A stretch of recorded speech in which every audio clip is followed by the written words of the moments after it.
A long time ago, in a quiet village nestled between rolling hills, lived a poor farmer and his wife. Day after day, they toiled in their fields, but their lives felt empty. They had no children, and a quiet sadness filled their small home. One night, as a fierce storm raged, the farmer was making his way home when he heard the faint cry of a baby. There, near the edge of his field, wrapped in a simple cloth, was a tiny baby boy. The farmer gently picked him up and rushed home. His wife was stunned, but her eyes filled with happy tears.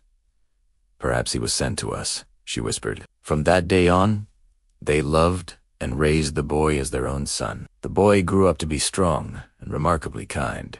He worked alongside his parents, plowing the land, planting seeds, and carrying water. While others complained about the hard work, he did it all with a quiet patience. A strange thing began to happen. The crops in his family's field grew taller and healthier than anyone else's. The grains were plump, and every harvest was abundant. But this success didn't bring joy from the villagers. Instead, it planted seeds of jealousy. Some whispered he was using dark magic. Others openly mocked him or sabotaged his tools. A few had even trampled his young crops when he wasn't looking. Through all of this, the young man never fought back. He remained calm, worked even harder, and continued to treat everyone with respect. Then, one year, disaster struck. The rains were relentless. The river swelled and burst its banks, swallowing the fields whole. Every crop was washed away, leaving the villagers with nothing to eat. Hunger settled over the village like a dark cloud. Children cried, and families sat in despair. Only one person had food left.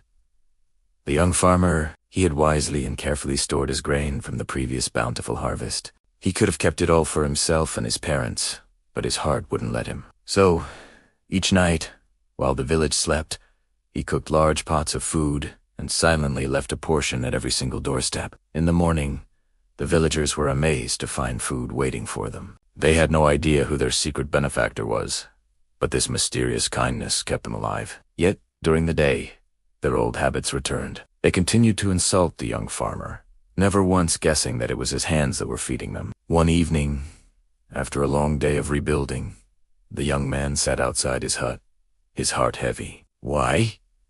He thought to himself. Why is kindness met with such hate? Why does doing good only bring me pain?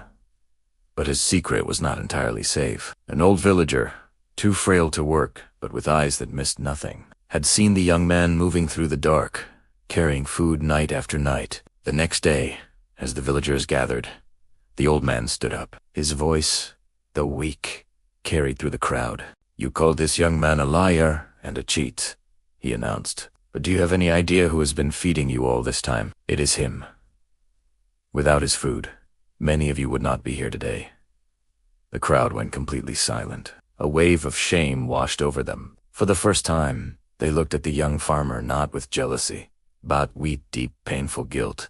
That very evening, a group of riders galloped into the village, carrying the royal seal. They announced that the king and queen had lost their infant son in a storm many years ago. They had searched the kingdom tirelessly, but had found no trace of him. Now, after all this time, new clues had finally led them to this remote village. As a royal guard looked closely at the young farmer, he spotted a distinct birthmark on his arm, the very same one the lost prince was said to have. The truth was undeniable. He was the lost heir to the throne. Soon, the king and queen themselves arrived. They rushed to their son, embracing him with tears streaming down their faces. The villagers, remembering their cruelty, bowed their heads in fear, expecting the worst. The king, furious at how his son had been treated, ordered his soldiers to punish them all. But the young man, the prince, knelt before his royal parents. "Father, mother, please," he pleaded, "do not harm them. If I could find it in my heart to forgive them when they hurt me, how can I ask for their punishment now? Let us choose mercy."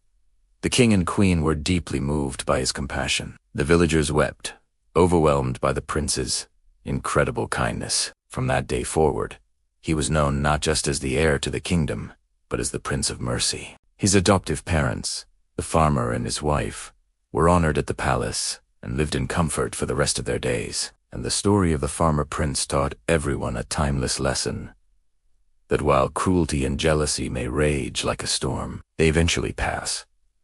But kindness is like the sun that follows. It endures, leaving behind light, hope, and love for all. Thank you for watching. If this story touched your heart, please like, share, and subscribe for more tales that inspire. See you next time.